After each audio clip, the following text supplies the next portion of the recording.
गणेशपुराणं क्रीडाखण्ड चतुर्विंशोऽध्यायः सनकसनन्दयोर्बोधः। कवच व्यलोकयंस्तं नगरे तस्मिन् सर्वे महाजनाः विधाय पूजासामग्रीं भोजनस्याप्यनिखधा। गृहे गृहे राजगृहे सर्वामात्य गृहेऽपि च गवेषयन्ति स्म जनास्तदा कश्यपनन्दनम्। अपृच्छन्त जनाः सर्वे क्वचिद्दृष्टो विनायकः नेति नेति श्रुतिर्वक्ति यं स कस्याक्षि गोचरः। भवेन्नालोकितोऽस्माभिरिति तत्रावदज्जनाः। पुरप्रान्ते तु एतत्र ते शृण्वज्जनवाक्यतः। सच्चागत शुक्लगृहं ततस्ते तद्गृहं ययुः नापश्यंस्तमथापृच्छंस्तेनोक्तं स इतो गतः। स तु मायामयो बालो जनान् वञ्चितुमुत्सुकः विसृज्य बालकान् पश्चात् द्वारेणागत्य सुप्तवान्।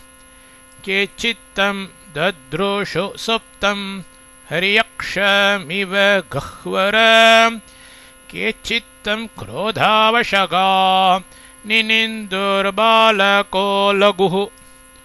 पिशाच इव किं यात दरिद्रस्य गृहं प्रति। ईशश्चेत् सर्वभावज्ञः सर्वेषां प्रियमाचरेत्। उत्थाप्य तं करे धृत्वा याहीति शरणं शुभं। सफलं कुरु नः सर्वं त्वदर्थमुपकल्पितम्। गतखेदो भ्रमणज दृष्ट्वा त्वच्चरणाम्बुजम्। याहि गृहाण्णस्त्वं भोक्तुं बालगणैः सह। स ऊचे साम्प्रतं भुक्तं पुनरोचुर्जनास्तुतं। दरिद्रस्य गृहे किं ते भुक्तं स्याद्भैक्ष्यवर्तितः। नापोऽपि पिबते क्वान्नं कथं भुक्तं त्वया विभो। गणेश उवाच उदरं परिपूर्णं मे यातुं शक्तिश्च नास्ति मे। कवच ततः सर्वे विदित्वा तं भुक्तं शुक्लगृहे जनाः। निराशा भग्नसङ्कल्पा रुष्टा दीनाविचेतसः। संभारा व्यर्थतां याता नानावकेशार्थसञ्चिताः। बुभुजुस्तान् स्वयं दुष्टा दाम्भिका भक्तिवर्जिताः। ये भक्तास्ते निराहारास्तस्तुर्ध्यानपरायणाः। एवं सर्वेषु लोकेषु ज्ञात्वा ध्यानस्थितेषु सः एको नानाश्वरूपोऽभूत् घटाकाश इव स्फुटम्। जलपूर्णेषु कुम्भेषु रविर्नाना यथेक्ष्यते। क्वचित् पर्यङ्कशयनः क्वचिज्जपपरायणः क्वचिद्दानरतः क्वापि भोजनाय समुत्सुकः। क्वचित् पाठ्यते शिष्यान् साङ्गवेदं सहार्थकम्।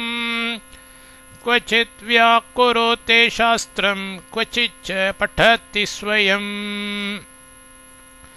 एवं नानास्वरूपैः स नानागृह गतो भवो अयमस्मद्गृहं यातः पूर्वमित्यभिमेनिरे तैलमुद्वर्तनं स्नानं पूजनं भोजनं ददुः एवं सर्वे जह्रशिरे काशीराजसमन्वितम् दृष्ट्वा देवं परमया मुदा साधु विनायकम् पुपूजुर्भोजयामासुर्द्विजान् सुहृद्गणानपि पञ्चामृतं च पक्वान्नं व्यञ्जनं पायसौदनौ अन्यद् रुचिकरं सर्वं भुभजोस्ते यथा रुचि एवं द्विजेषु देवेषु काशीराजे सुहृत्स्वपि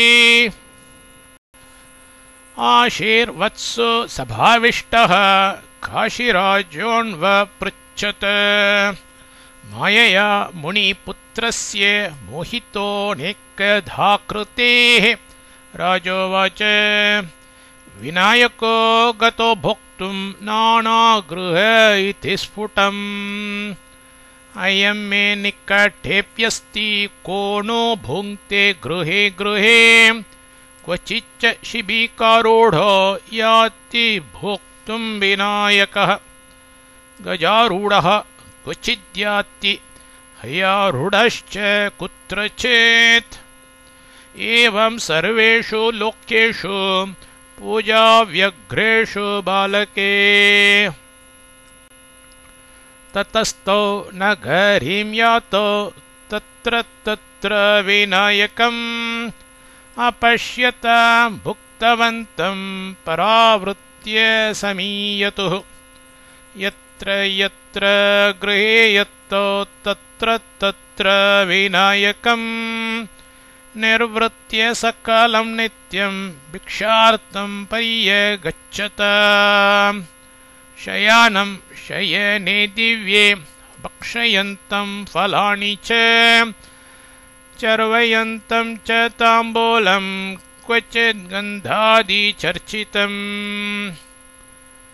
क्वचिन्नृत्यं प्रपश्यन्तं गणिकानां गणान्वितम् क्रीडन्तमक्षे कुत्रापि क्वचिद्बुद्धिबलेन च नानालङ्कारसंयुक्तं दिव्यवस्त्रान्वितं क्वचित् पठन्तं च जपन्तं च ध्यानेन तमपश्यत स्तूयमानं क्वचिद्भक्तैः स्तुवन्तं जगदीश्वरम् दर्शयन्तं विभूतिं स्वां भक्त्यानेकश क्वचित् युवाणं रमयन्तं स्वास्त्रियोऽस्यन्तमनोरमाः चिकित्सयन्तं वृद्धं च सेवन्तं रसमुत्तमम् रिङ्गन्तं भक्षयन्तं च मृदं कुत्रचिदङ्गने परिश्रान्तं पिबन्तं कं क्रीडाभिः कन्दुकादिभिः एवं तौ क्षुधितौ श्रान्तौ पर्यटन्तौ गृहे गृहे सर्वत्र दृष्ट्वा तं देवं परस्परमथोचतुः अत्रास्ति निर्मलशुक्ल ब्राह्मणो नगरे शुचिः यावो भोक्तुं तस्य गृहे इत्युक्त्वा तत्र जग्मतुः तत्रापि सोऽङ्गनगतो दृष्टस्ताभ्यां विनायकः नगरे नात्र भोक्तव्यं न तु शेषं विनायकात् इत्युक्त्वा बहिरायातो पुरो दृष्ट्वा विनायकम् तिर्यङ्गतिधरो भूत्वा ततोऽपि समपश्यत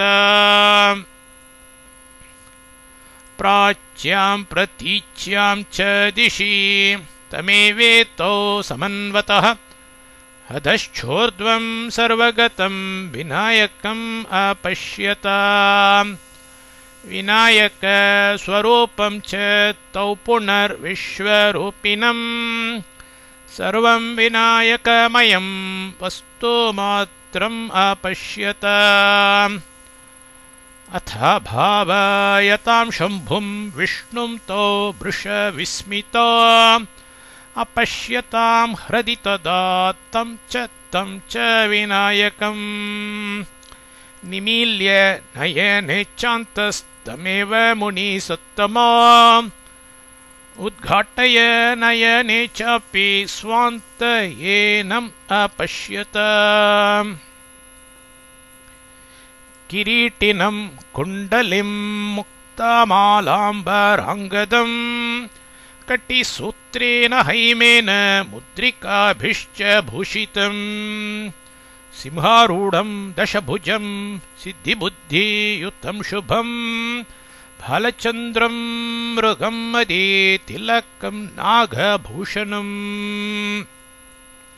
सूर्यकोटे प्रभं सृष्टिस्थितिसंहारकारिणं त्यक्त्वा भेदं तत्त्वविदो निमतोश्चरणाम्बुजम् नुतस्म परया भक्त्या देवदेवं विनायकम् तस्यैव करुणाप्राप्त प्रबोधौ तो मुनीश्वरो तस्यैव करुणाप्राप्त प्रबोधौ तो मुनीश्वरो इति श्रीगणेशपुराणे क्रीडाखण्डे विनायकभोजनकथनं नाम 24तमोऽध्यायः।